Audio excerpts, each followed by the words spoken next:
Yon, andito naman tayo mga kagulong sa summer capital ng Baguio City. Ngayon ay palis tayo sa parking area ng Eagle Road Stone. Makikita nyo naman kung gaano katarik ang mga kalsada dito. Mapalipad sana tayo ng ating drone para makita ang kabuuan ng Eagle Road Stone. Ngunit hindi tayo pinalad at hindi tayo pinayagan dahil meron daw silang municipal ordinance sa Baguio City regarding sa pagpapalipad ng drone.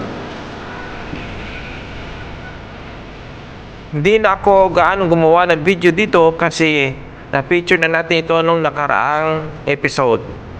Meron lang kaming sinamahan dito at ngayon ay babaybayin natin ang along the road ng Baguio City.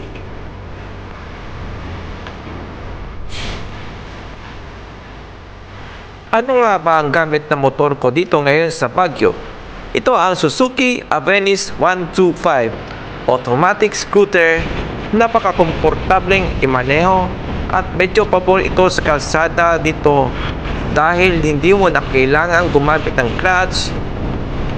Ang kailangan mo lang gamitin ay ang silinyador at preno. Pabor din ang ganitong uri ng motor dito dahil ang kanyang preno ay parehong nasa manibela.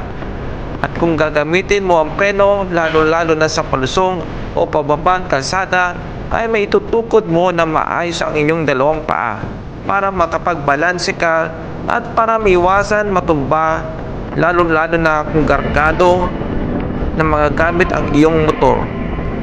So yung mga hindi taga Baguio, taga ibang lugar o first timer o nakapunta na dito, alam nyo naman kung gaano katarik ang mga kalsada dito.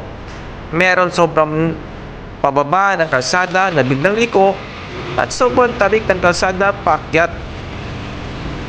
Lalong-lalo na pag inabutan ka ng traffic ay kailangan alam mo ang kapasidad ng inyong sasakyan o motor para maiwasan ang disgrasya.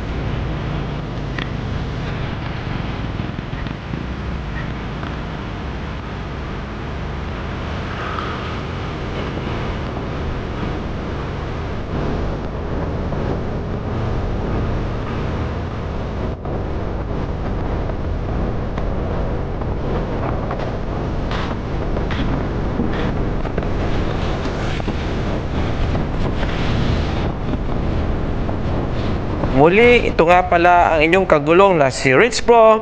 Enjoy your trip in Baguio City.